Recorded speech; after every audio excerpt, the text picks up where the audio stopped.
জানো তো আজকে দিয়ে না 3 দিন হচ্ছে আমাদের পুজোর শপিং করতে যাওয়া। আজকেই লাস্ট কেনাকাটা করব, আজকে কেনাকাটা করলেই শেষ কেনাকাটা করা। আমি আর আমার বর দাঁড়িয়েছিলাম আমার শ্বশুর শাশুড়ির জন্য, ওরা আসছিল তো আমরা তাই জন্য ওয়েট করছিলাম। আর এই যে ওরা চলে এসছে, তারপরেই আমরা চলে আসলাম ভেতরে।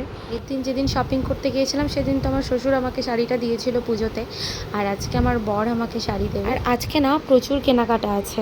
আজকে আমার মা বাপি দিদন, তারপরে আমার শ্বশুর শাশুড়ি, আমার শাড়ি, সবার কেনাকাটা আজকে করব। শুধু আমার বোনের ড্রেসটা ও তো অনলাইনেই অর্ডার দিয়েছে, তাই ওরটা আর কিছু কেনার নেই। দেখো এখানে না শাড়ি তারপরে শার্ট এগুলোর ভিডিও করার বারণ ছিল, তাই আমি কোনো ভিডিও করিনি। তো আমাদের কেনাকাটা কমপ্লিট, এখানে বিল করছে আমার বর। তো পুজোর শপিং আমাদের কমপ্লিট। আমরা না সোমবারে গিয়েছিলাম শপিং করতে, আর সোমবারে তো আমাদের নিরামিষ, তাই বাইরে আর সেদিন কিছু খাওয়া হয়নি। আজকে যেহেতু নিরামিষ তাই মাকে বলেছিলাম ডালিয়া করতে সঙ্গে পনির, তো তাই জন্য এই যে এখান থেকে পনির নিয়ে নিলাম। আর মা বলেছিল মুগের ডাল নিয়ে আসতো, তো সেটা নিয়েই বাড়ি